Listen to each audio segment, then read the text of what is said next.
160th of the Pittsburgh Nerd Podcast. I'm Sean. And I'm Ian, and this is the only podcast that says The Booze Hounds return. What a joke. Hi, girls. How about a nice greasy pork sandwich served in a dirty ashtray?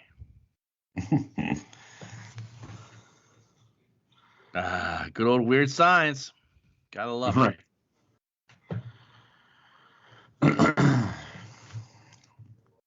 Probably the only.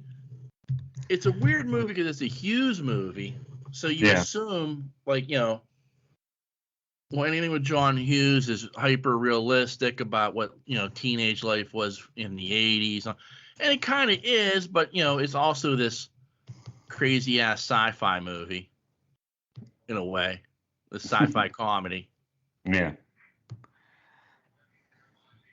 One of my favorites. One of my favorite soundtracks too. Weird Science? Yeah. Yeah, I never liked Weird Science. That's not. You hate all things John Hughes. Not all. I just don't like Weird Science. Yeah. I think he made some really good ones. I don't know. Yeah, Some Kind of Wonderful and Uncle Buck and yeah. I liked Home Alone too. I'm not gonna lie. Yeah. Home Alone as well, not Home Alone 2. Yeah. Even though there are those who will tell you that Home Alone 2 is a superior movie.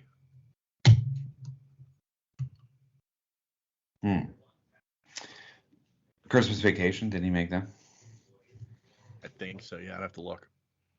He made some good films. I'm just saying that, I thought The Breakfast Club was okay, Yeah. Like, you didn't like Pretty in Pink. No, never liked that. Yeah. I mean, it's okay. It's just not. I never really got into that cult following type of thing. You know what I mean?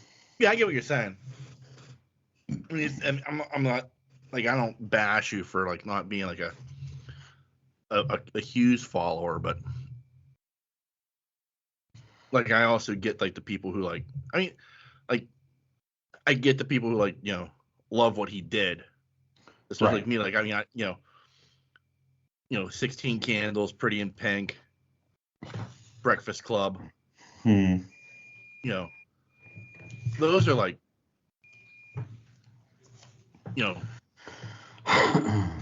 the vintage high school movies of the 80s, Yeah. Weird Science, you throw that in. And then he gets like more interest. He gets more interesting later on with like She's Having a Baby and Some Kind of Wonderful. Right. Stuff like that.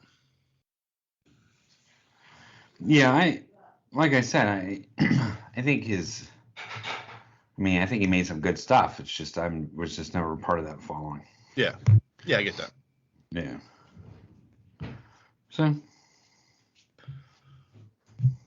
So how are you, sir? I'm good. Yeah. Yeah, I had to. We bought new couches this past week. Yeah. Because ours were terrible, and I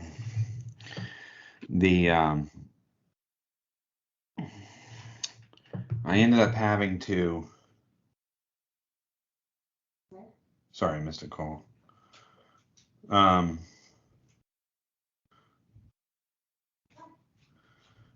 Ended up having like the couches fit coming in. Yeah.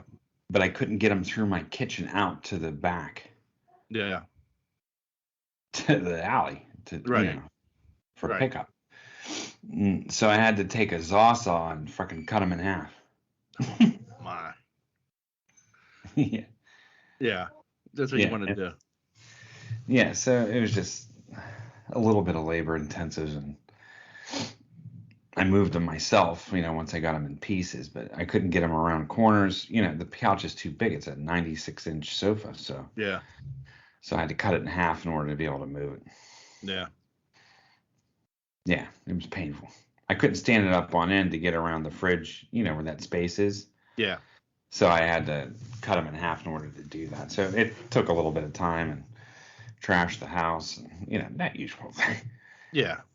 But it was intensive. So when are you getting the new couches? I got them already. Oh, you got them already? Yeah, they're here. Okay. And so, yeah, they're in. The old couches are out. So everything's good. It was just a pain in the ass. Oh, I can imagine. It was a pain in the ass tearing them couches out. Because the worst part is, like you say, like your trash is in the back. Yeah. So it's like, it's either you saw them in half or you take out the front door that where you can take it out, right, and then try to find a way to hump it to the back. Yeah. And I don't have a truck anymore. Yeah. So, yeah, if you still have the pickup, you just plop it in the bed, take it around the block. Right, and just dump it. Yeah. Yep, I can't do that. So, yeah, good times. Oh, my. Yeah, so it was one of those things. Yeah. But, I don't know. I'm doing the best I can. Yeah. Yeah, I learned something this week. What'd you learn? I hate Lawrenceville. Well, did you go down? Yeah. Well, we went yesterday. We went to the Thunderbird Cafe in Lawrenceville. Okay. To see Gary Newman. Okay. Now, most people are out there like, who the fuck is Gary Newman? Yeah. And there's a percentage of people out there who go, you went to go see the guy who sang Cars in the 80s in concert. Yeah. And, that's who that guy is. But now, like later in life, he is like doing like industrial music, like some hardcore industrial type stuff. It's actually pretty good. Like, yeah, at least said he's pretty huge. Yeah. It was like I don't search out his music. Like I don't play it myself, but when Nancy plays it, I don't mind it. Like yeah, it's pretty good. I like that, but I won't listen to it myself. Right. You know what I mean? So this is the show we're going to. Okay. Now, the first part of my hatred for Lawrenceville now is getting to Lawrenceville. Okay.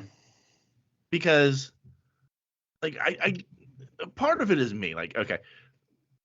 And I know people are like, well, if you live outside of a 5-mile radius of your house, you'd know this.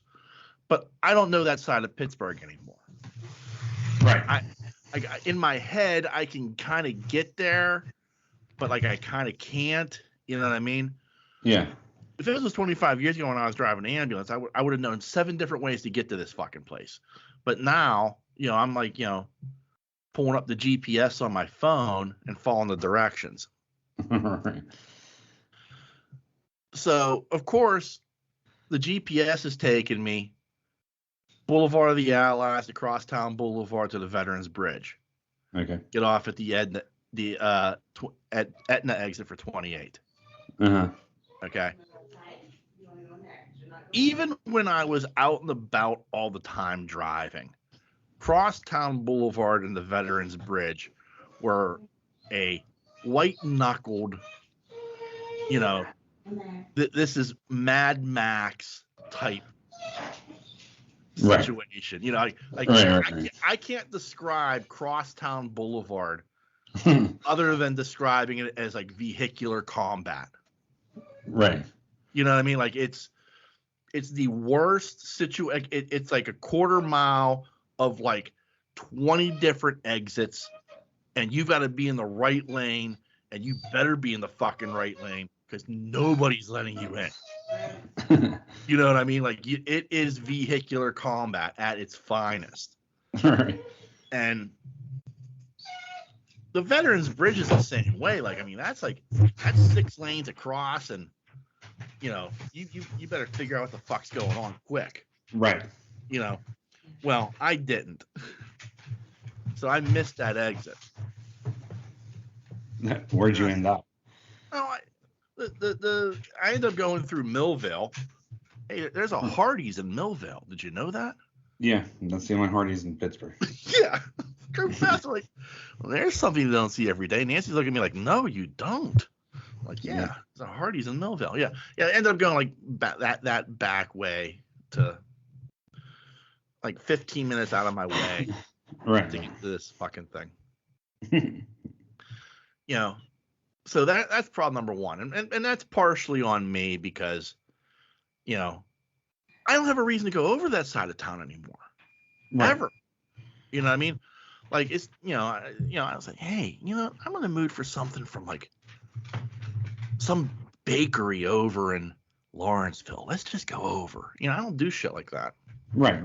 You know what I mean? I don't have that wandering spirit.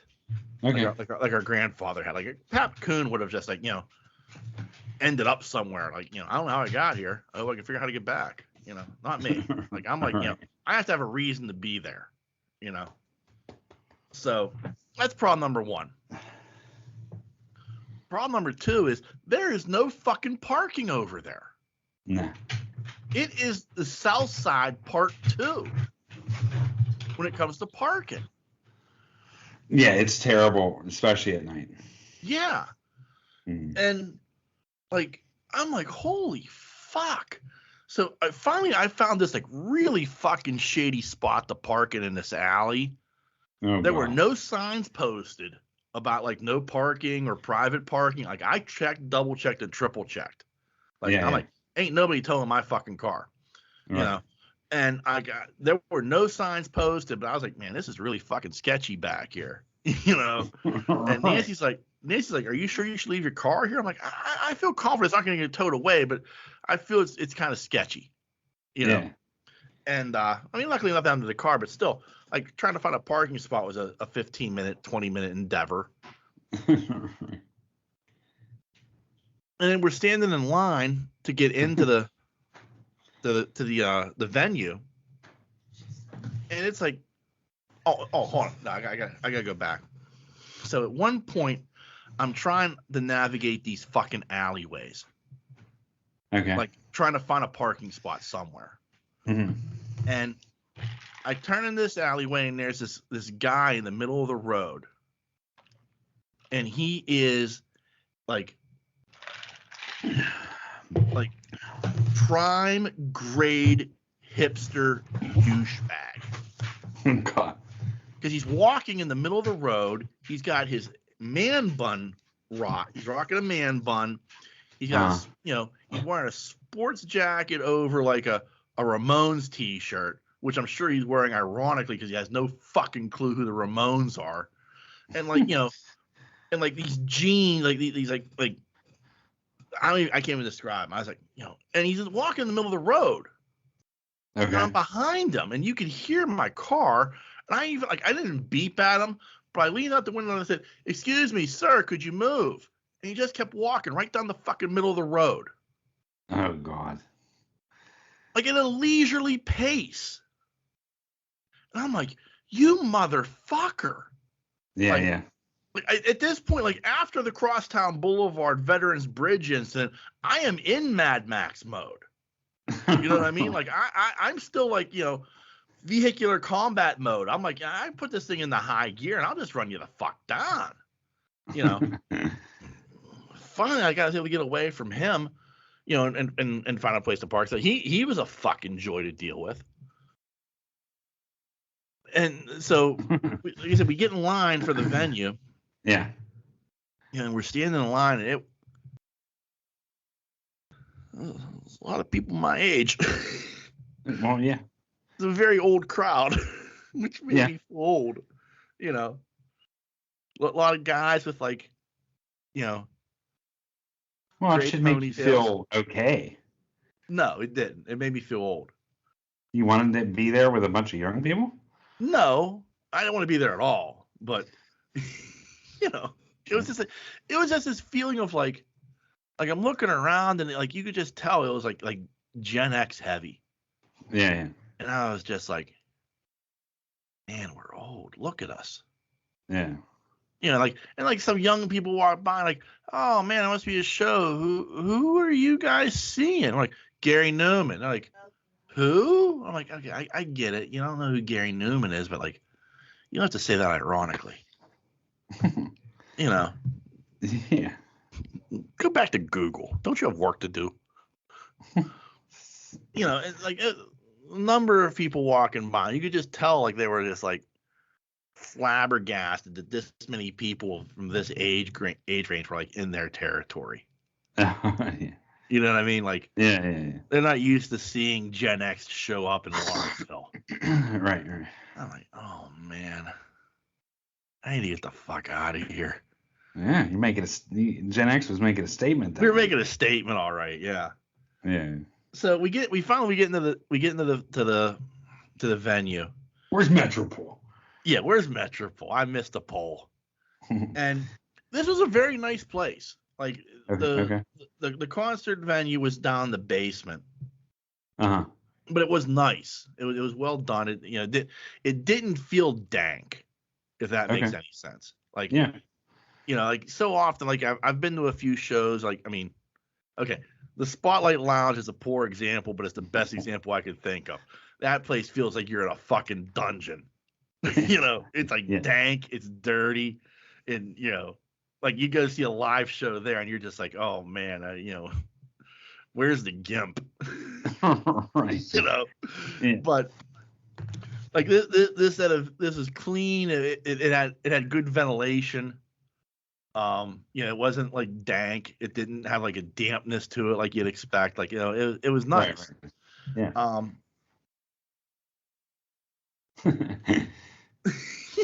That's just my experiences. But it, you know, so like when we're going down to the basement, I'm like, oh, here we go. This is gonna be awful. And it wasn't. It was very nice. It was a very nice space. I was impressed. Cool. But it was general admission. Okay. Well, yeah, my ass wasn't gonna last. So they had like in this back area, they had like the bar, and at the bar they had like, you know, seating. So I just sat at the bar for the show. Nancy was up front. She was like 6 feet away from the stage. Oh my god. You know, yeah. But it's a small venue. Like I think it was a sellout, and it was 300 people. Okay. You know, it's a small venue. Like I sat in the back and I could see the show from where I was sitting. But yeah, I was like, I am not standing here. You know. Right. I'm not even that much into the act. You know, it was a good show. It was a heck of a show, but you know, I wasn't interested in standing this for like 4 hours. Right. No, I get my knees and ankles were like, yeah, you don't like this guy this much. You know, we're giving out now. We're tapping early. Yeah. So, and Nancy was fine with that. She's like, as long as you know where I'm at. I'm like, yeah, I know where you're at. You'll be fine. Right. So while I'm sitting back at the bar area, this guy shows up. He looked like he was a villain from a Dungeons and Dragons movie. Oh God. Oh. He was a man of color. Okay. He was rocking the full Van Dyke, but he had the billy goat, like it came it was like very long and came like a point. like a billy goat beard. He's got like multiple piercings in his face. He's got the gauges in his ear, and they were like big gauges. Like it wasn't like small. I mean, he had, you know, had lengthened his ears. Yeah. He's in all black. He's wearing like what I can only assume were like World War II, you know, German soldier boots. It looked like. He's wearing a black cloak. Okay. And he's got this like silver pendant with a dragon on it. Oh shit. Yeah. Like the only thing this fucker was missing was like a walking staff with a goat's head on it. You know what I mean? Like I was mesmerized by this man. Did you talk to him? No, I did not. I wanted no interaction. I would have talked to him. No, I wanted no interaction whatsoever. I was afraid he had me join the Dark Order or some shit. That's it. But he's like glad handing. Ran out of Blade. Yeah. But he's like glad handing people. He's like, hey, how you doing? Like people are walking up, hey, good to see you. I'm like, first off, what are you doing at a Gary Newman show? Second off, how do all these fucking are you like a character here in Lawrenceville? Like people know who the fuck you are? And third, how come you're not looking for like the orb of Nebuchadnezzar to find out what my future is? You know, like where's your fangs, dude? Yeah, I was like, good God, man. Just like a fascinating character out of like a bad Dungeons and Dragons book. Yeah. Holy hell. That's kind of cool. It was interesting. Like it was interesting people watching. Like at one point, I wanted to watch the opening act a little bit because it was like the act was called "I Speak Machine." Okay. And it's a one-person band. It's kind of cool. It's this woman, and I was intrigued to see how she did her thing. And there was a lot of, I guess, like pre-recorded stuff, but there was some other things that she did. Yeah. But again, this is like what was the age of the crowd? Like I'm standing there, and I'm watching, and I'm in the back, but I'm like at the back of the crowd, and I'm watching this woman perform, and I'm sitting there, and I could smell something. Oh wow. Well, that's what I thought at first. I'm like, what is that? That's not weed. That's Ben Gay. Ugh. Somebody's wearing Ben Gay nearby. Like that's what the age of this crowd was. Like somebody had to Ben Gay up to get through this show. Yeah. So, yeah, I mean, it was an interesting evening to say the least. I'll say. Yeah. Excuse me, sir. Can I have some Ben Gay?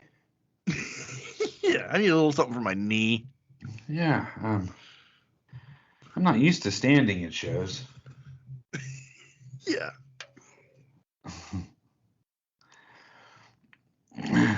I mean, and it's always fun, like. And you look over. Excuse me, is that Ben Gay? Yeah. Are you wearing Ben Gay, sir?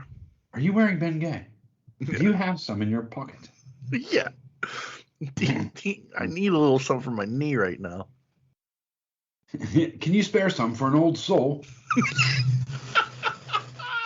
Yeah. I wasn't thinking, man. I would have icy hot it up if I had known.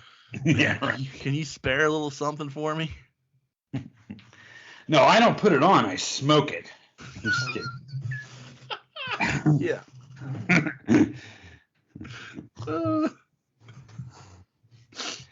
That's not Ben Gay you're smelling. That's my ass rub.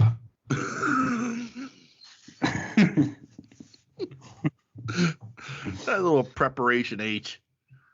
Yeah. I had some swelling. I had to shrink. Exactly. Wow. Yeah. But you like the show. Yeah, I mean, he put on a good show. Overall, Yeah. I enjoyed the show. Like, I knew a lot of the music just because from like osmosis from Nancy playing it. There were a few things I didn't know, but overall, it was a good show. That's cool. It was surprising, like, and I questioned, like, me and Nancy both questioned, like, why was he playing at this place? Right. Like, to me, like, this is it was a great venue, don't get me wrong. But it was, the stage was even, like, tiny. And it was like one of those things where I thought to myself, like, why isn't he playing, like, stage AE? Like that Right. would make more sense to me than here. Yeah. You know, like so like that was just like my only bit of like confusion was like I think it would have been interesting to see him on like a slightly bigger, not even slightly, a much larger stage where he could perform. Where like in this venue, the stage was so fucking small. It was like this, you know, the stage was like the size of my bedroom. Yeah. You know, it's like, yeah, and you know, it's a 5-piece band with you know, bass player, guitar, drum, and a keyboard plus him. So it's really six. You know, well, no, 5. Did it sound good? It sounded good. Yeah. But it was just an odd, like to me, it was just like an odd venue for. I don't want to say like, you know, he's so popular, you know, but popular enough that like, you know, he sold out a 300-seat venue. I could have seen where he could have probably done relatively well at like a 1,000-seat venue, like Stage AE. Like even if you draw 600 people, if you double your crowd, you know, that looks good, somewhat filled, you know. Huh. Man. So yeah, but otherwise, I mean, I enjoyed the show. I thought it was pretty good. If you like industrial music and you're not listening to Gary Newman, I would recommend it. Yeah. Like the one album Intruder we were listening to on the way there, and I was like, yeah, this is good stuff. Like I like this. I won't seek it out, but I like it when you play it. Right. You know. That's cool.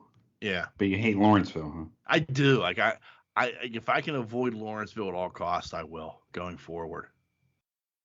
Like it's not even like but I feel the same way now about like the South Side. I've always felt that way about the South Side.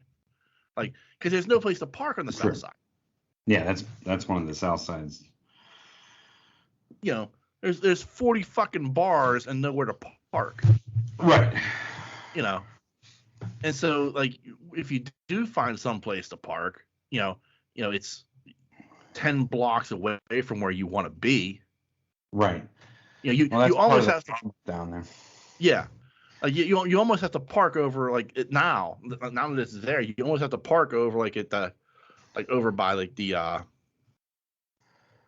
Cheesecake Factory, and then take an Uber to the bar you want to go to. Right. You know. Yeah, I'll park down here, and then I'll like take an Uber 10 blocks down the road. Right. You know. Right. No, I know. I don't know. It's painful anymore, dude. Yeah.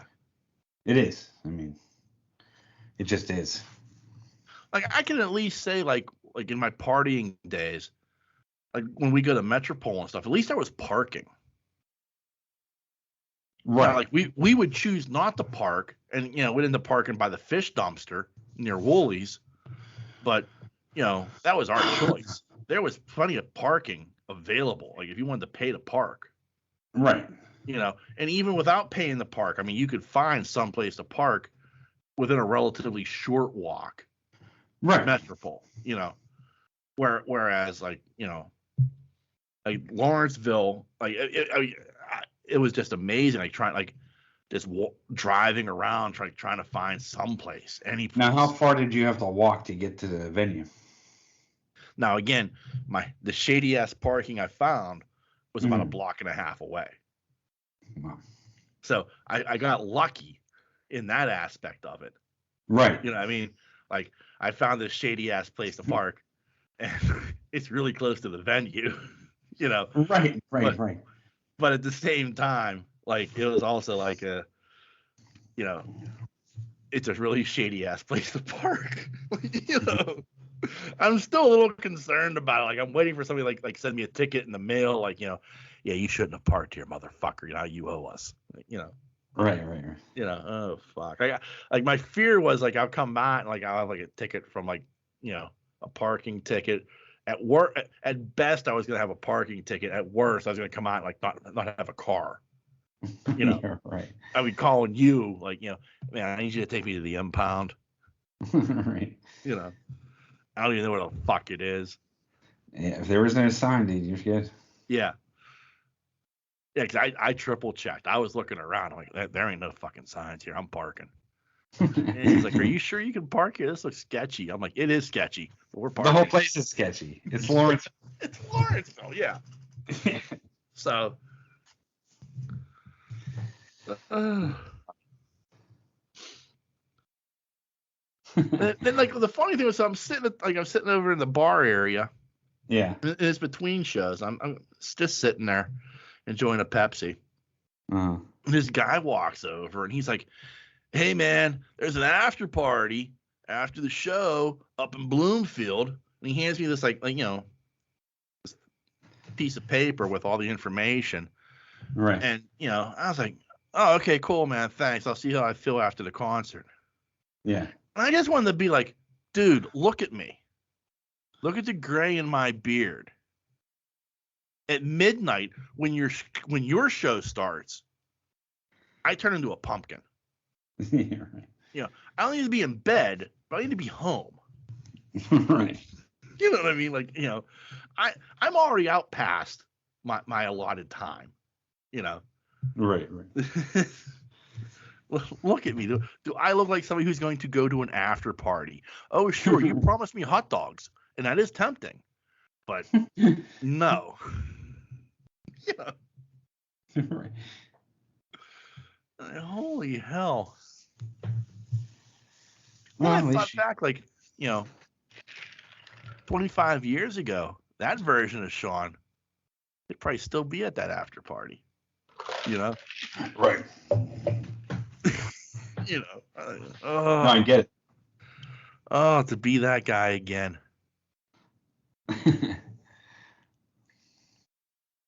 But you're not. No, not even close. Not even fucking close. That's funny. That version of Sean is dead and buried. It's cool though. Yeah, it was an interesting night. It was a good night. So would you go back to Lawrenceville for a concert? Man, it would have to be fucking Jimmy Page. It would have to be like you've won a ticket. You've won a golden ticket to see the Rolling Stones in like a club setting. Right. And that would only that would be like worth the effort to get to Lawrenceville and park. It's hard to park down there. It is. Like I mean, the last time I went down there was on a Wednesday, and I got lucky with my parking. Yeah. But I couldn't figure out where to park either. I can't even. I don't know how people do that shit. Like. Right. I mean. Like when I would go down to the south side, but I would do it like with carloads of people. There'd be like 5 of us jammed into a car. Right. Because we knew parking sucked. So we're not all going to drive down, or we're not going to take a couple of cars. Like how many of us are going? 6? I think you can lay across our laps. We'll be fine. We'll jam you in the trunk. It was shit like that. Like, because we knew parking sucked. But like, even though I went, but I wasn't a huge partier on the south side either. Like, Shoots was probably as far as I went. Like, I mean, I went to other places. Nick's Fat City a few times to see shows, stuff like that. But like, it just you dreaded it because you're like the first thing you're thinking about is, well, how early do I have to get there to get decent parking? Right. Right. Yeah. So I'm there at 6 o'clock to get decent parking for a show that starts at 9. What do I do for the next 3 fucking hours? Right. I got 2 options. I can eat or I could drink. Yeah. I mean, that's really it. Yeah. Yes. I mean, it's funny about the smaller shows. It's always parking and shit like that. That's the bigger deal. When you're trying to get in and out of there. You know what I mean? Oh, yeah. And then dealing with the traffic, of course. Period. Yeah. Like, because when you leave the concert, that's when it's just priming up. I mean, that's when, So it's busy on that regard too. And I don't know. AE's pretty easy to get out of. And at least I think it is. But like concerts, like anytime you go to a venue at the console, I don't know how they're doing it now, but before it was easy to get out. Yeah. You know, get back on the main track. And I mean, that's the nice thing about the console with that upper level and lower level. Yeah. There's never really an issue getting out. At least I haven't found getting out of a venue. Yeah. And I'm talking like a busy Penguin game, and it's it's not that hard to get out of there and get back on the right track. Right. But now I went down there. I think it was 2 weekends ago. I went to Ides. I took on at Ides down there. I don't know if I told you that, but I remember saying something about it, but we didn't discuss it. Yeah, I love Ides. Especially their I mean, they just have a great comic selection. Yeah, and for those who don't like Ides, it's like one of the at least in the Pittsburgh area, it's like this legendary comic book store. Yeah, not just comic books, but you go upstairs and they have just records and books, DVDs. Yeah. There's 4 floors. Each floor has its own specialty, so to speak. Yeah, I just love it. And but anyway, where was I? Ides. Oh, yeah. I took her down there, and holy shit, the construction. Yeah. I mean, like that whole, I mean, they are absolutely building and tearing up that whole way down to the console. Yeah, I know they're talking about like condominiums and shit. It is unbelievable. Like, it's crazy town. Yeah. I mean, all I kept thinking about was holy eminent domain. Yeah. Because like, even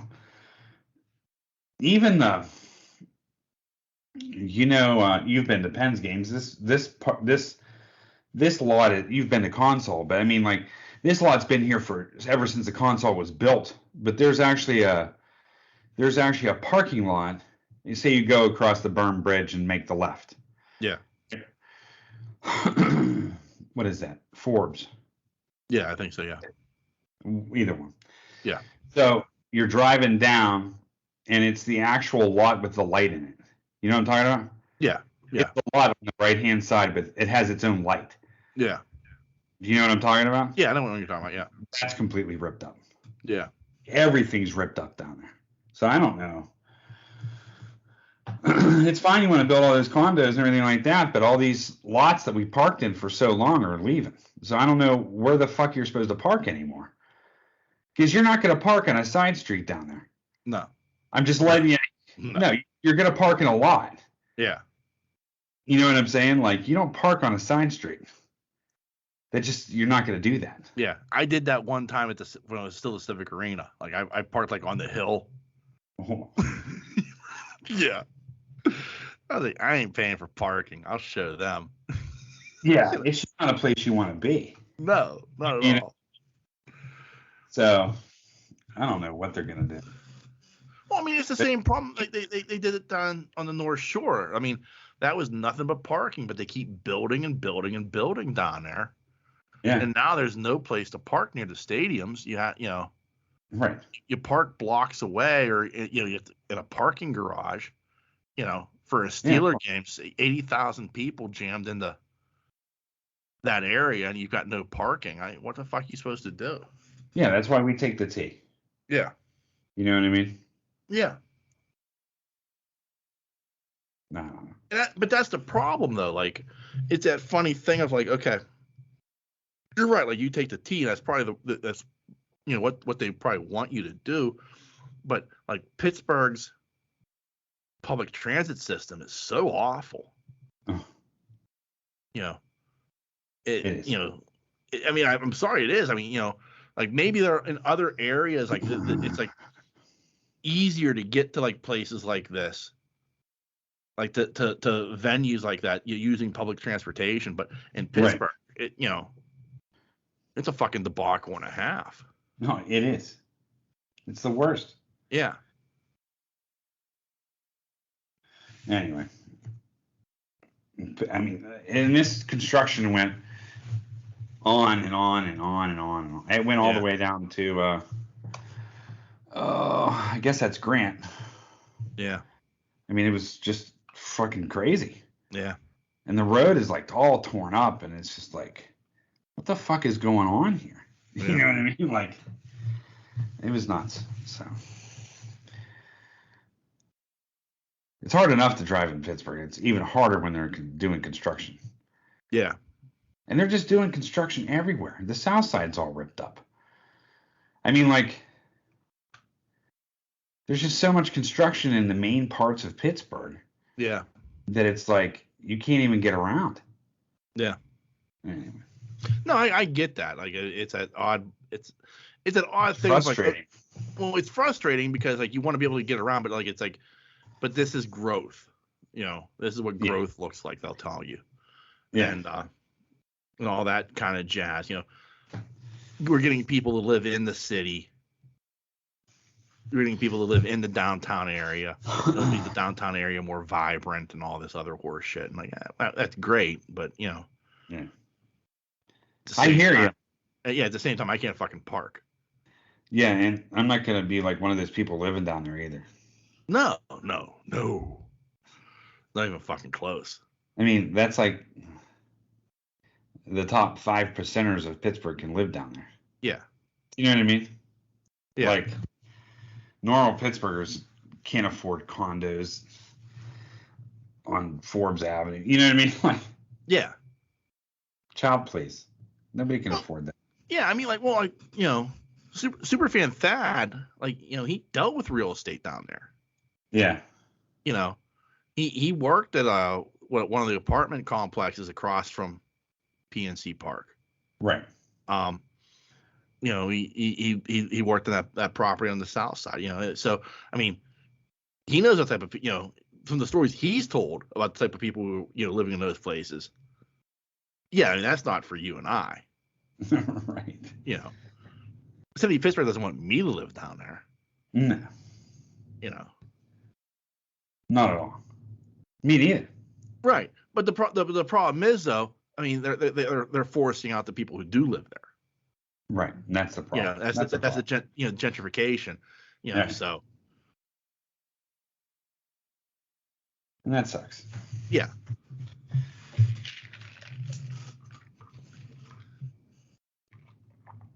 And then they end up in McKeesport. Oh man. I'm not even going to McKeesport.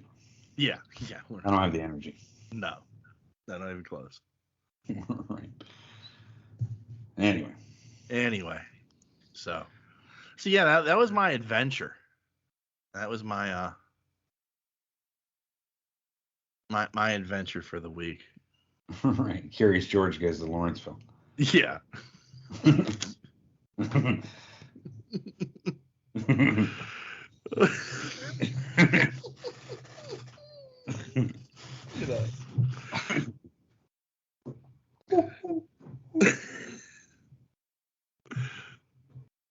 Oh, that's good shit right there. You should make it like that.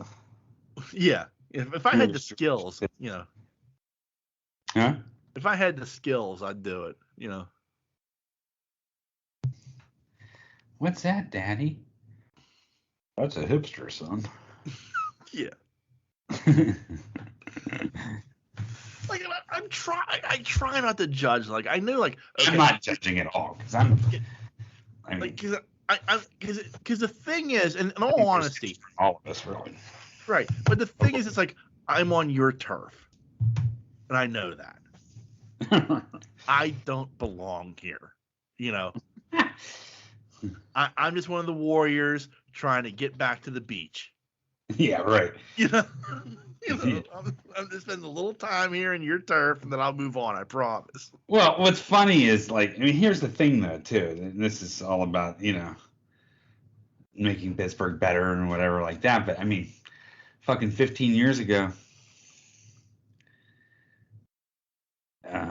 you'd be hard pressed to even get into Lawrenceville. Oh, I wouldn't go into Lawrenceville at night if you paid me. No. You know what I mean? That was a troubled area back then. Yeah. You know what I mean? Like, you couldn't have paid me to go to Lawrenceville. I mean, it was no joke. Yeah. That was hardcore. So it's like, but it's like funny because that's the thing. Like, so like with Lawrence, it's kind of like the same problem you have like with the waterfront. I know this is like a very local thing, but like the waterfront is like this booming shopping area, and like you go across those railroad tracks 2 blocks and you are in Homestead. Yeah. You know what I mean? Like there's a huge difference between hanging out at the waterfront at night and going 2 blocks across after those railroad tracks and being in Homestead. Yeah, you don't cross the tracks. No. It's like Footloose, you know? Yeah. You don't cross them tracks. You stay in town. Yeah. You stay in our little town here. You don't go to those bars across the tracks. You stay over here. You go to the piano bar and you have a drink at Applebee's and shit like that. You do not go to those bars on the other side of the tracks. No. No, they are not for you. You'll die at Duke's. No, I'm just kidding. I don't even think Duke's is even there anymore. No, it is. Duke's is still there. Is it still there? Yeah. Oh, that's an establishment. I used to drink at Duke's. Did you? Yeah. I mean, I drank at Chiota's when that was there. Yeah. I used to drink at Duke's because, I worked at Eden Park and I knew the guys at the Homestead Eden Park when it was there. Yeah. So, they'd call us up and like, hey, come on over to the Duke's. We're having a to-do. I'm like, hey, we're there. We're there, brother. Well, I remember, like, pre-COVID, we used to go to food trucks and shit all the time. Yeah. And, we'd go to wherever they were showing up, and sometimes they would show up underneath the bridge there. Yeah. Right there, right? You know what I'm talking about. I know what you're talking about, yeah. And we're sitting there hanging out, and I go, and I think I went to Lisa, and I was like, I can't believe I'm actually sitting eating from a food truck down here. And she's like, What are you talking about? I was like, this is where they brought people to shoot them and kill them under this bridge right here. Yeah. You know how many murders have probably happened on this spot? Yeah. She's like, out of here. I was like, no, for real. This is where they died. People died under this bridge. Yeah. It was either homeless or someone getting killed and shot. I'm not making that up. I know. I mean, it was a bad place. You didn't go Ravine or whatever it's called. You never went that way. No. Ever. No. There was no reason to go that way. None. Pre-waterfront. Yeah. Never cut down that way, ever.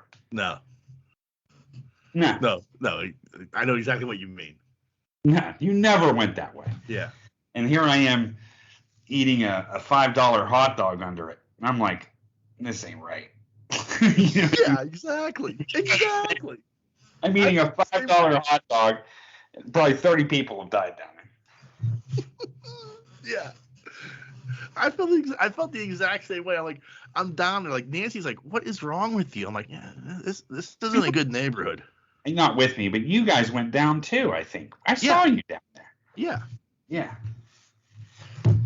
Yeah, because Nancy's like looking at me like, what is wrong with you? I'm like, this isn't a good neighborhood. We shouldn't be here.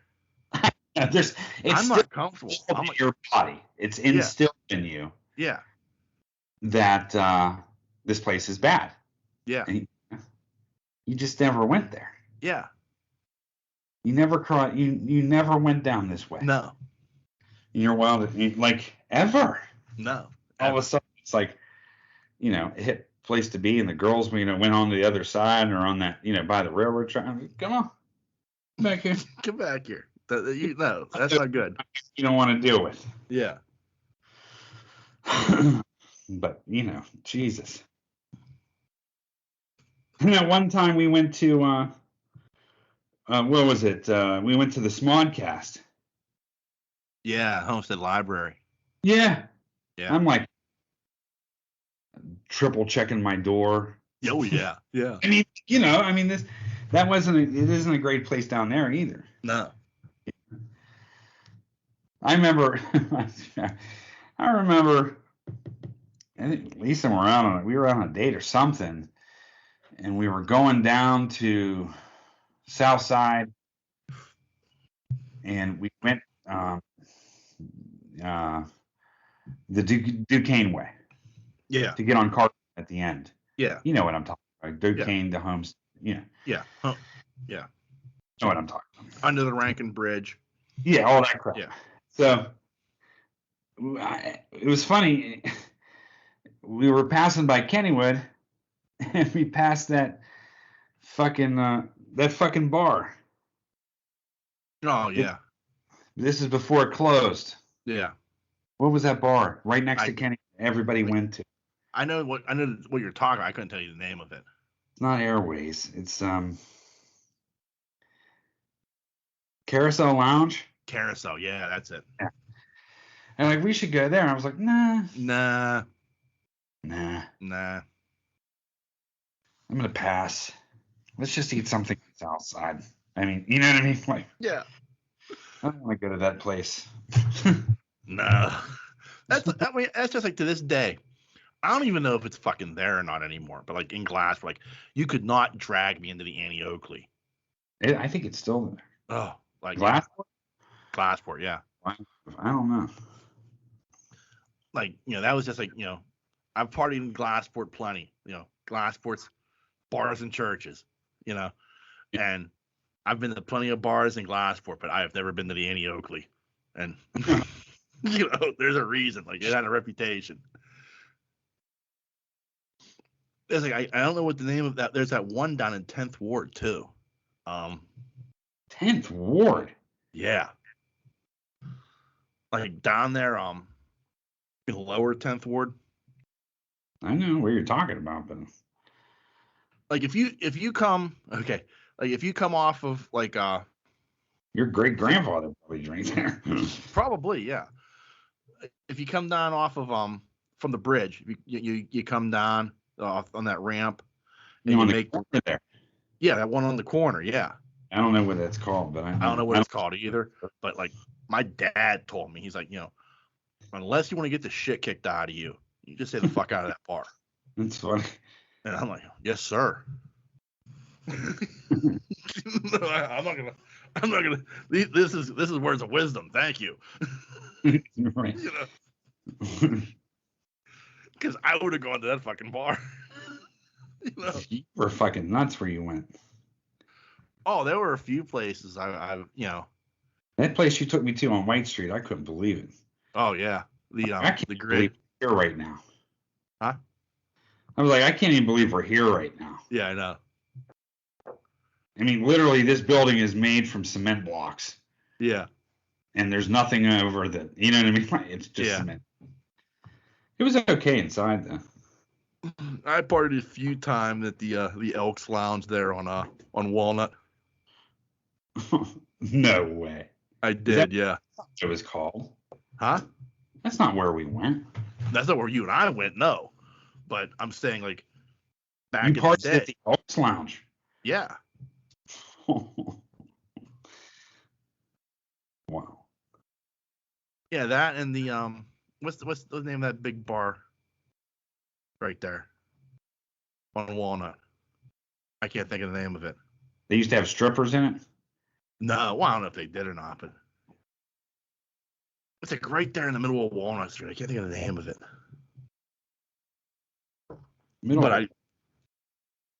I went in there a few times too. The Valley, not Valley. No, not the Valley. You heard that burnt down. Yeah, I just drove past it today. Yeah.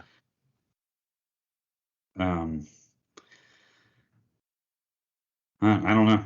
I can't remember. Saved my fucking life. But yeah, I mean, it's like that. It's an old bar, beautiful inside, but it was an old bar on Walnut, and I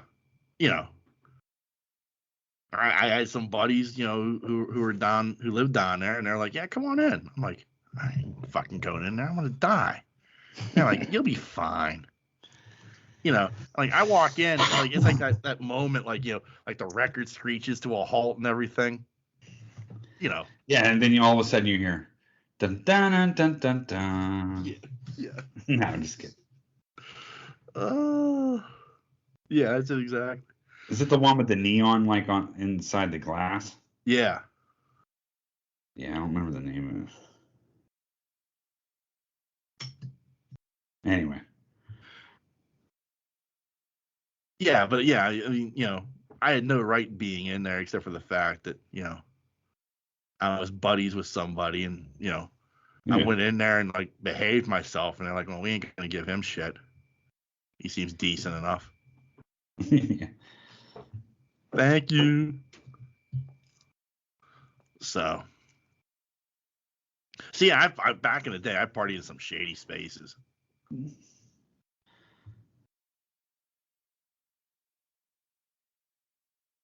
I'm still to this day the shadiest place I've ever been into.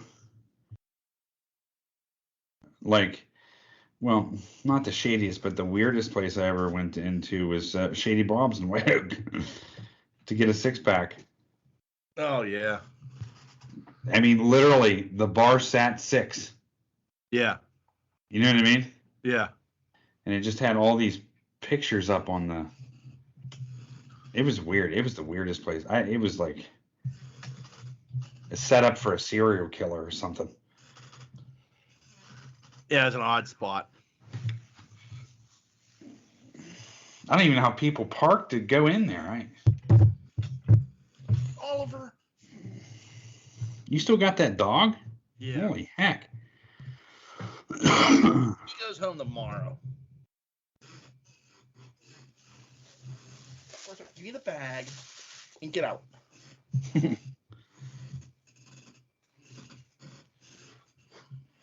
Fucking moose. Anyway. The problem is he's bored. Yeah. Like we can't let him run around our yard. Because it's not fenced in.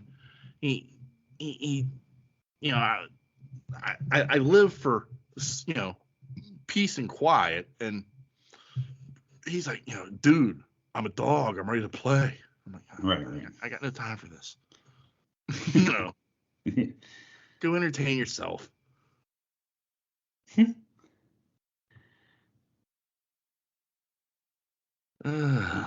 Lord. Good Lordy. So, yeah, one more day with the dog and cat. I can't wait till they're gone.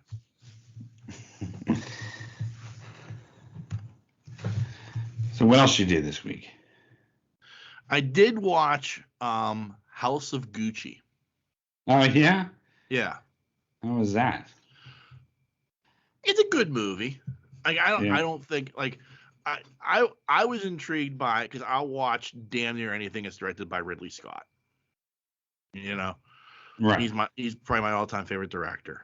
And Nancy wanted to watch it because of the whole, even though he's under 10 pounds of prosthetic, Jared Leto's in it. And but I was just intrigued by it because it's directed by Ridley Scott, and like as far as like visually as being a Ridley Scott movie, he's done better work. Like it visually it didn't like wow me. Like I was expecting like these like beautiful shots of like vistas and mansions and the city, and like he kind of mailed it in a little bit, I thought. Yeah. But I think he wanted no interest. Yeah, he wanted to tell the story. So yeah. And the story's interesting enough. I really didn't know much about it, and I looked back at it and I was like, that's interesting, and the fact that like no member of the Gucci family actually owns Gucci any longer, like they're not in any way, shape, or form involved with the product line. Oh, really? Yeah, it's like fascinating to me, like stuff like that. But I think what was most interesting about it is like afterwards, like because like the one of those things is, Jared Leto is a method actor, right? and he takes that method acting maybe a little bit too far. And and things are coming out about like how he behaved on Morbius. Not like that, like people are doing the press for that. I know for House of Gucci, he remained in character at all times, but then also so did Lady Gaga. She apparently also stayed in character, method acted. Yeah.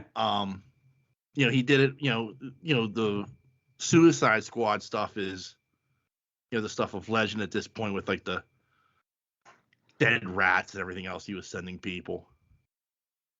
And like, I wonder, like, and it's not like method acting is like this new thing. Right. But like, I wonder, like, is like what these people do now like worth it? Like, right. Are you truly getting your best performance possible, like by being the character at all times? Like famously, like when they did Man on the Moon, the Andy Kaufman movie. Jim Carrey was like, he was Andy Kaufman the entire time. Right. And like, and people got pissed off about that. He's an asshole. Like, yeah, everybody gets pissed off at method actors. Yeah, they did. They said the same thing about. Tom Hardy's infamous for doing that. Yeah. I think Daniel Day-Lewis does the same thing, right? I think so, yeah. But Tom Hardy, he does it. And I don't know. People just get so pissed. I don't know. People look for excuses to get pissed off. Like, I think part of that is true. I honestly do. But I also think like I don't want to act with somebody who thinks they're the Joker. Right. You know what I mean? Like that. I heard like people talk about, like, especially from like the Suicide Squad, where they were like, I didn't meet Jared Leto until like we started doing press. Really? I met the Joker on the set. I Yeah. worked with him. I did scenes with the guy, but yeah. I didn't actually meet Jared Leto until after we were done shooting. I met the Joker. It's like, wow, what an asshole! Like, right. You know what I mean? Like, it's an oddball thing of like is it worth it to like take it that far? And how much damage does that do to you? Right. Like in any role, like apparently like for like, in House of Gucci, he was Paolo Gucci the entire time, like right. Like, so like immersing yourself into a character, even no matter what the level of it. I'm not just talking about the psychology of the Joker. I'm just talking about at any level. Right. Like, are you truly getting your best work out of that then? Right. Because I can't. No, I think they're getting their best work. But are you getting the best work out of your co-stars that are acting with you? I don't know. Do you understand what I'm saying? Oh, yeah. Because, you got to, like, have some kind of, connection. Yeah. You know what I'm saying? Like, to your you're working with. Right. Like, I agree. Like, you would think, like, you would want to have, like, some form of, like, chemistry right. with a person. Like, hey, yeah, I'm not saying you're going out for drinks afterwards and shit, but, like, but you're at least, like, hey, we're talking, we're if you're sitting there and you're fucking, Paolo Gucci the entire fucking time, I don't want to sit there and come over like, hey, on this next scene, man, you'll be really good. I think if we try this, I don't know. Let me think about, I'm a Paolo. What are you talking about me acting? I know. I think that would. I think I'd either laugh or just it would get on my nerves so bad that I wouldn't be able to take it. Yeah. Especially him acting like the Joker the whole time. Yeah. Can you imagine? Every day. Every day you go to work, he's acting like this. And I know, like, Heath Ledger went deep down that rabbit hole, Yeah. And it probably, like, he probably went, like, but he wasn't method acting per se, but like he went deep into that dark place to play that character, and it ultimately was probably what killed him in a way. Like I've seen like the Joker diary and shit that he wrote. Like that's some fucked up shit, you know. So it's like I just can't imagine like as somebody who wouldn't have been like if I'm not a method actor, right? Like I'm just like you know trying to work with somebody like that and try to get the best out of myself out of the performance, right?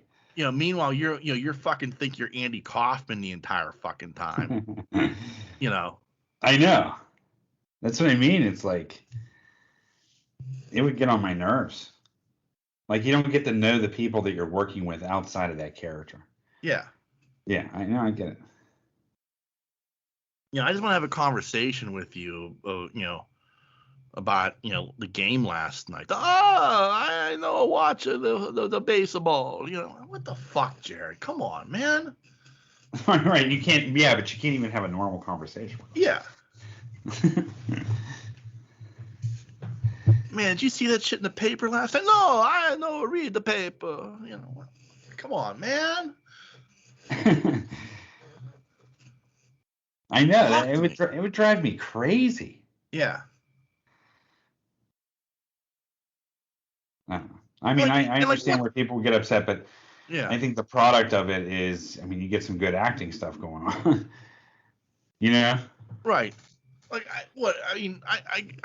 there's always that famous story,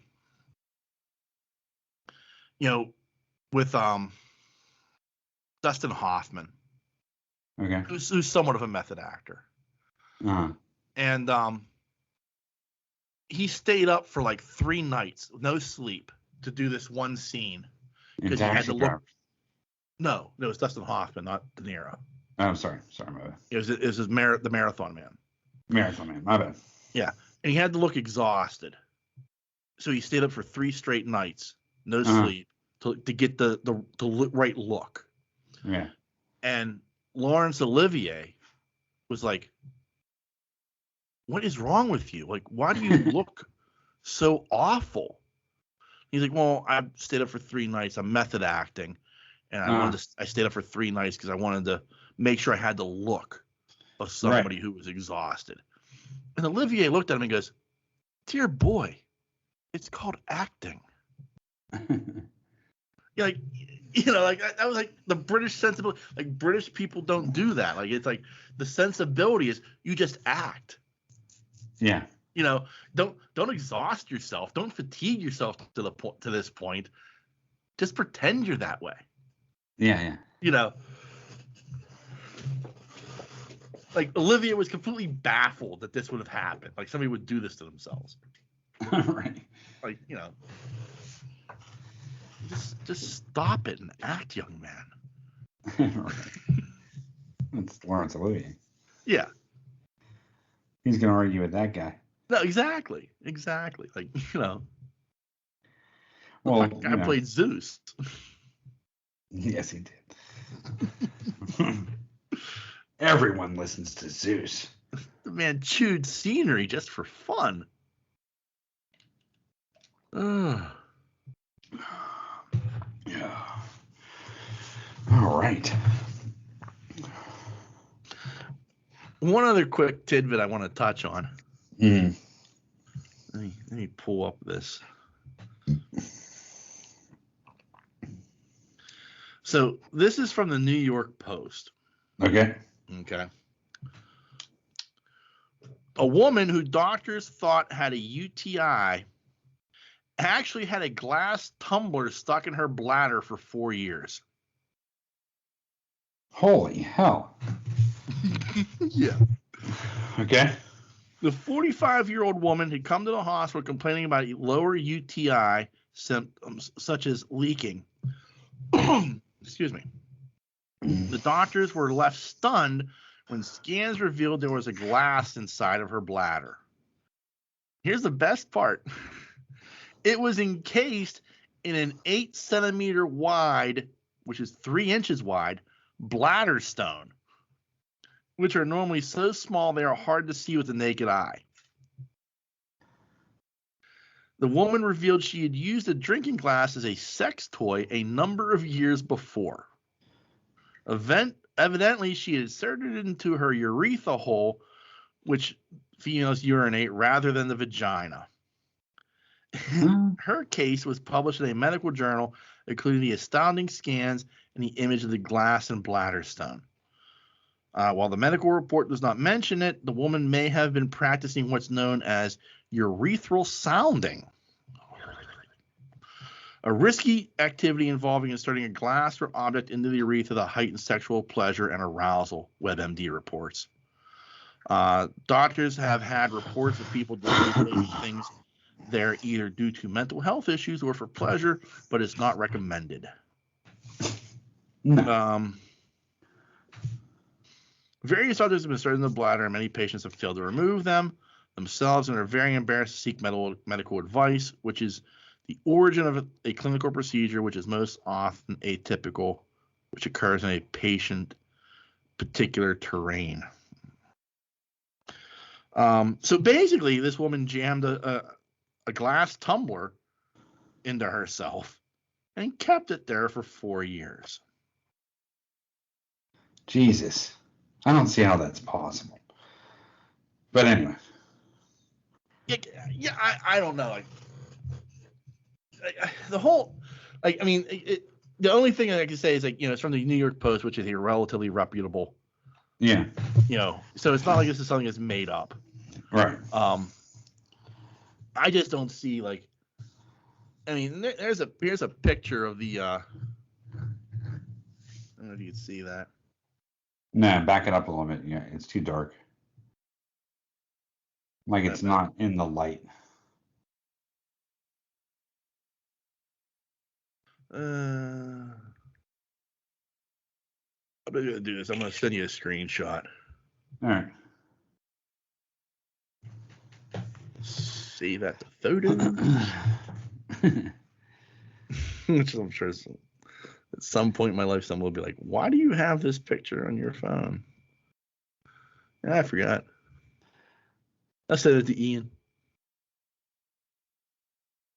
There. I'm sending you the picture now.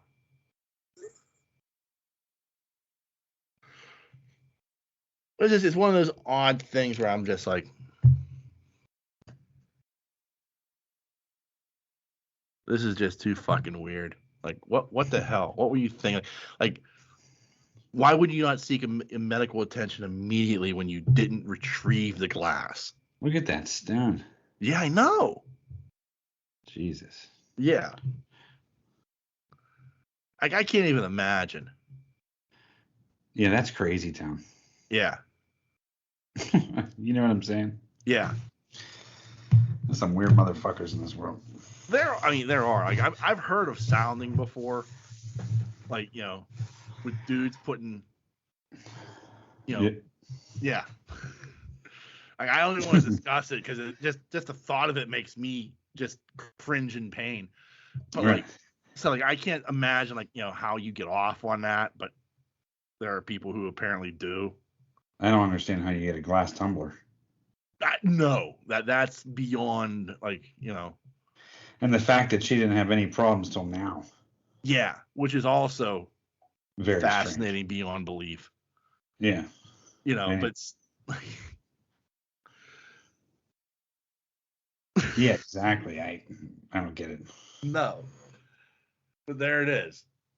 Right.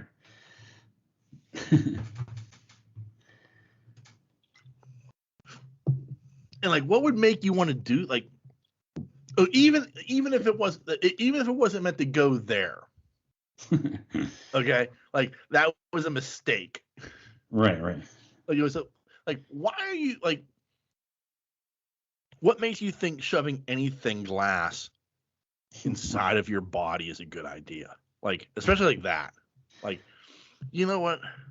I'm going to sit on this glass tumbler and insert it in my vagina.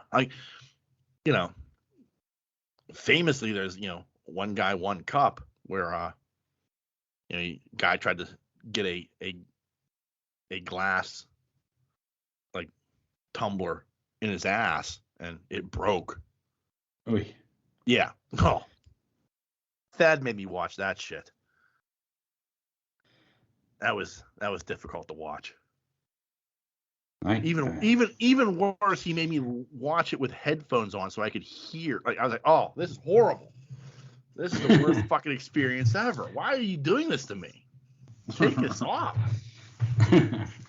Oh. Evilness is happening. Yeah. This is not for my consumption. So. It's funny. I can't even imagine like what possesses you to like go. You know what would feel great? A glass tumbler. That'll feel amazing. I don't know. Yeah. I don't know why people go down a road that is bad. Yeah. Like no good can come of this. None. I mean, it's the same type of people that say, yeah, let's turn the chair on end and go for hell. What? Yeah. You know what I mean? Like, what? Nah. You're not. Nah. Oh, yeah. Every day. Fuck that. You know what I'm talking about? There's people that do some wild ass shit. Oh, yeah. The one that, like, and I stumbled upon this, like, somebody I know was like, I want to try this one time. I'm like, what? And they showed me a video of it. And it was like, you had, like, you put these hooks underneath, like, you inserted them into your body underneath your collarbones, and you hung yourself. Yeah. Or like, somebody hung you, and you dangled, like, suspended by by your these skin hooks. and bones. Yeah. Yeah. I was like, fuck that. That's a thing, though. I mean, It is. I know. And I was just like, no, thank you. I am not interested in this whatsoever. At all. I have no desire to go down this road. And I'm sorry you do. Like, I feel bad for you. All right. But they say what happens to you. I mean, no. There is not enough drugs. There is not enough alcohol. There, you could tell me I could have the greatest orgasm ever doing it. I'm sorry. No, thank you. No, thank you. Well, that's like the whole asphyxiation deal, too. Yeah. I don't know. People get into that. I get that. Like, I don't know what to tell those. Like, I'm sorry. Like, I'm not one that kink. Like, there's a difference. Like, okay, like autoerotic fixation. Like, you want to get choked to come. Okay, just have safe words. Do it responsibly. Whatever works. I don't care. All right. But like to have somebody like actually insert hooks underneath, like into your skin and under your collarbone, so it hooks onto your collarbone and then suspend you in the air. But I don't know if that is a whole different level of like, what the fuck? Yeah, it is, but I don't know if that necessarily always goes into the sexual world. I'm not. I was taking it there. I mean, do you know what I mean? Like, right. Yeah, but I think that's like something other than that. That is. But that's what I'm saying. Like that is like, next level, like pinhead bullshit. Yeah. Thank you. There's nothing. You could tell me I could find out how to make this podcast, have 1 million subscribers by doing that shit. And I'm like, I'm happy. I'm out. No, thank you. Yeah, it's a little much. Yeah. And people seem to like it. They do. Like, I mean, this person was like, I'm going to try this. I'm like, well, you are on your own. I can't go down this road. Yeah. Yeah, I've seen specials on people that do that. Yeah. I don't know if it was a carny thing or piercing special, something. Yeah. But yeah, they get into the, the actual process and then the actual of hanging there. Yeah, I mean, I wish you nothing but luck. I hope you find happiness doing that. But me, on the other hand, no. Like, just watching his video is making me want to gag a little bit. Like, I got a little bow in my throat right now. You know. Never go ass to mouth. Yeah. So, anything you'd like to add to the proceedings there, sir? No, I'm good, man. All right. Well, remember, there are a number of different ways you can reach out and touch us. Hey. You can send us an email, like Thad does. By the way, Thad did mention something worth. Before I forget, I'm glad I brought him up again. Okay.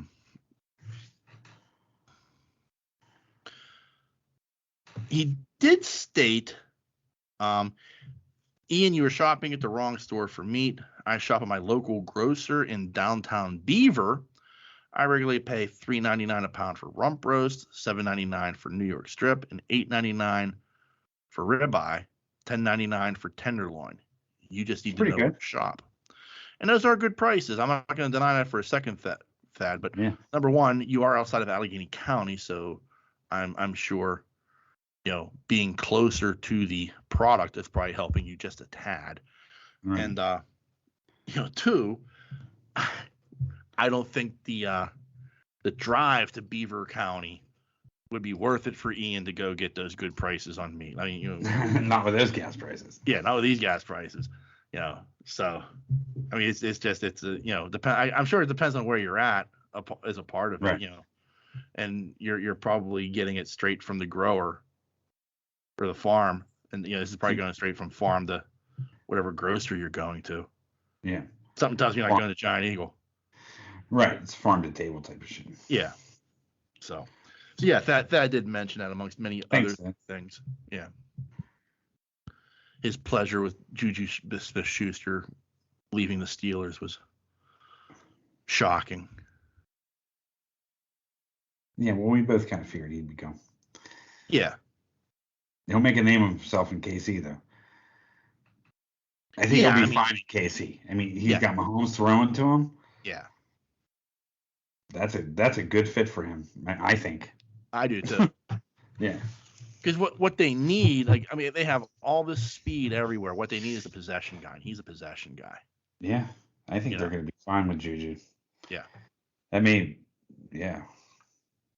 That's a good fit. That's a really good thing for them. Yeah. And for him. Yeah. I was shocked that he went there. I'm kind of glad he did go there. I wasn't shocked that he went there. I heard that they had interest in him. So I wasn't overly surprised by it. I'm just surprised he signed a 1-year deal again. Yeah. I think that was the thing that surprised me. Right. You couldn't get a multi-year deal. Who knows? He's getting paid, so. Yeah. Steelers making big moves. Yeah, what do you think about the QB thing? Well, Mitchell Trubisky is either going to be a very good quarterback or he's going to be a complete and total disaster. Yeah. I don't know which. Right. If he becomes very good, maybe you can sign him to a long-term deal. I mean, he signed to 2 years, $7 million a year right now. Yeah. You're getting him for a song and a dance. Right. If Matt Canada comes out here and runs the style of offense I think Matt Canada can run using the athleticism of Mitch Trubisky, I think this offense becomes much more deadly. Right. I think what's more interesting is the signing of Miles Jack. He's an inside linebacker who played for Jacksonville last year. Uh-huh. He is a stone cold killer. Really? Yeah. He is a guy that if you get Devin Bush playing back to the level he's supposed to be playing at, you got Miles Jack in the middle. You got you could have one of the best linebacking cores in the NFL. No. Yeah. I'm that if Highsmith continues to develop, you got Watt on the other side, You got these, Bush and Jack in the middle. You've got a killer linebacking core that now is destroying running games. Okay. Like everybody like puts that onus on like the front three. You can't. I mean, the linebackers weren't making plays last year. Right. And Miles Jack is a stone cold killer who is going to just, destroy people. Nice. Yeah. If Devin Bush can get back into form, like I hope he can. Right. Highsmith continues, Alonzo Highsmith continues to develop. Man, you've got one of the best linebacking cores in the NFL. Nice. Nice. Yeah. So. Who do you think they're going to go after in the draft?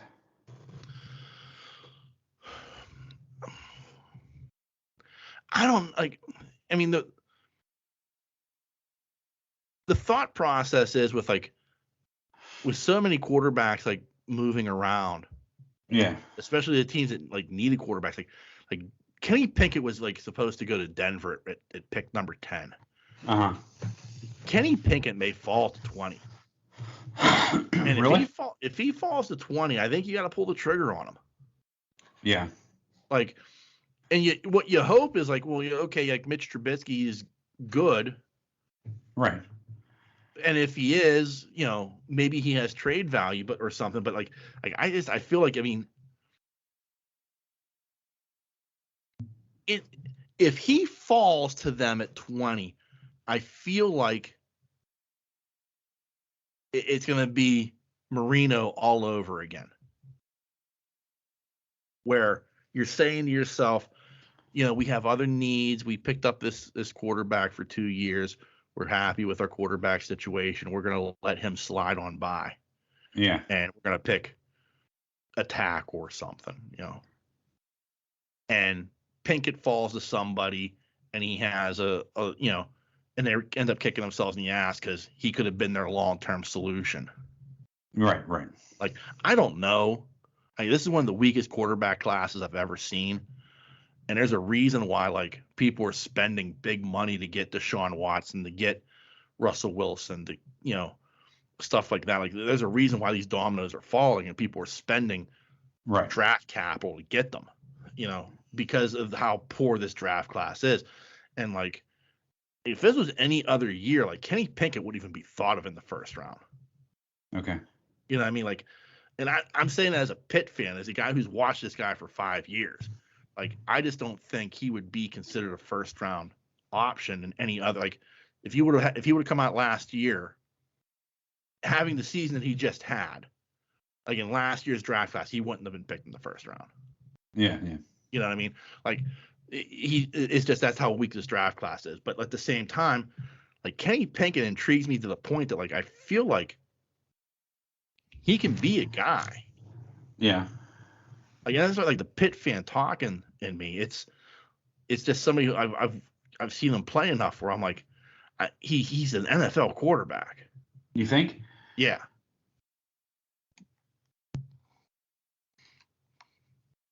I mean, I know they're talking about that Malik Willis, I think is the guy's name, from Liberty. Okay. And he's a guy who's like, he's like a poor man's version of Lamar Jackson, in my opinion. Okay. From what I've seen, I haven't watched much of anything on him. I've just seen some highlights. I watched a little bit of his combine workout, stuff like that. So, like, my opinion means very, very little. But but just from what I've seen, if you're going to draft him, one, he's a project. Yeah. Because he played at a Division III school in Liberty. Okay. So this isn't somebody who's like NFL ready at all. Right. He's got a cannon for an arm, but he's inaccurate. Okay. He can throw the ball 70 yards, but he's going to miss the house. Right. You know what I mean? And like, it just, he feels like Lamar Jackson light. Like, he's an athlete. He's got the big arm. He's not accurate. And he's a project that, like, you couldn't roll out there day one. Okay. Now, if you're sitting there saying to yourself, well, we got Mitch Trubisky, we want to start him for 2 years and let this guy learn, that's great. But at some point, like, you're going to have to, like, completely turn over. Like you have to do like Baltimore did and completely turn your offense around. Right. And change it, like, to play a style that nobody else in the NFL plays. Yeah. You know what I mean? That's what Baltimore did. Like, Baltimore went all in, and, and they changed their complete style of offense to, like, this run option offense that he can run, where, and he can be a 1,000-yard rusher for them. Well, do you want to do that then? Is that what you want to do? You want to completely change the offense you have so that you can, for this one quarterback, or do you go and get the pro style quarterback who's ready to insert and play? Right. Right. Now I know what you mean. It's interesting. Oh, when is draft day? Should be in April, right? Yeah, I think it's the end of April. End of April. Yeah. It'd be interesting to watch. Where do we fall in draft line? 20. Oh, really? Yeah. And that's the price you pay for making the playoffs. Yeah, I know. But at the same time, like I said, like, I mean, it's one of those deals where, like, the quarterback you might want might be there at 20 because of the way things are playing out in free agency and with these trades and stuff, especially with the big name quarterbacks like, Wilson going to the Broncos. The Broncos, in many drafts I had seen, were drafting Kenny Pinkett. Right. At 10. And you have to look and say, well, how many teams are looking for a quarterback after 10? Well, not that many, if any. So. Right.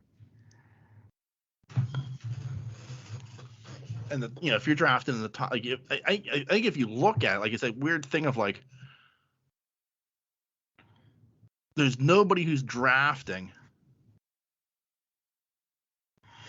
that, like, is like that you say, like, okay, they're taking quarterback before 20, right? Unless you get a situation like the Saints don't get their guy, which may be the case now. So now maybe they're drafting a Kenny Pinkett. Yeah.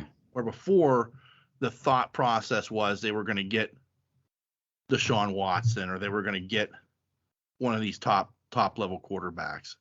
Right. Now they're in a situation where, well, we don't have a quarterback. We need to draft one. Here's Kenny Pinkett.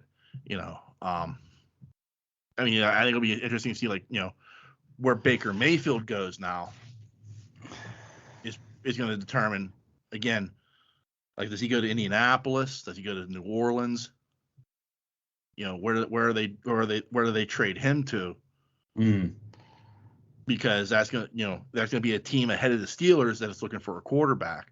So, like, are the Colts going to be like, okay, we've struck out on, we tried for, Russell Wilson, we tried for this guy, we can't draft, we can't trade for anybody. There's nobody in the free agent market that we feel is worth the money. Let's just draft Kenny Pinkett and bring him in. So I think there's a lot of factors that can go into that. It'll definitely be interesting. Yeah, and like I said, like, where Baker Mayfield goes is probably going to determine where Kenny Pinkett goes. Yeah. Where do you think Mayfield's going to go? The two teams that, like, stick out that you say, okay, they don't have a starting quarterback right now is New Orleans and Indianapolis. Yeah. Because Indianapolis traded Carson Wentz to Washington. So they don't have a starting quarterback now. And the Saints, they had not Deshaun Watson, Jameis Winston on, like, a 1-year deal. So he's a free agent. Everybody else they had was, like, they're quarterback needy. They were in the Deshaun Watson sweepstakes to try to get him. With Watson going to Cleveland, they're kind of left holding the bag. Right. So they need a quarterback. And who does Cleveland have? Well, they just traded for Deshaun Watson. Okay. From Houston. Yeah. So who they trade? Well, I think they traded like 3 first-round draft picks. Holy shit! Yeah, that's what I mean. Like these teams are paying big draft capital to get I mean Russell Wilson went for I think 3 first-round draft picks, and like I think a couple of seconds and shit like that. Man, like I mean three it's first like rounds. That can rebuild your fucking team. exactly. You know what I mean? But a lot of these teams now, they're kind of looking at like what the Rams did this year and what Tampa Bay did last year as a new blueprint where, it's easy to go get a guy coming off of his rookie deal that you've seen how he's performed, or a veteran guy, you know what you're getting, and spending money right to build a team that way for 2 or 3 years instead of spending the money on a draft pick, trying to develop a guy, hoping he develops, and half the time they don't.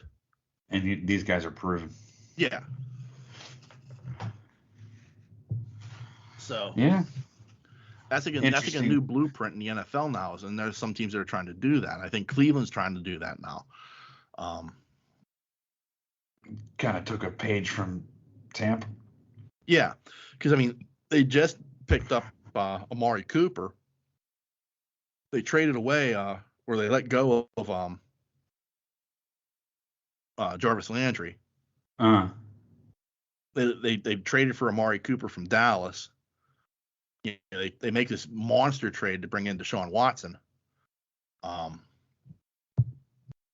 So instead of they're going to let go of Baker Mayfield. Yeah. So it's like,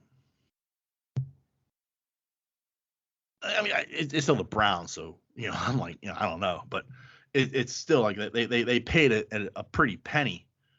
Like you said, like that, they gave away their future in many ways. Right. For a very talented, very good quarterback.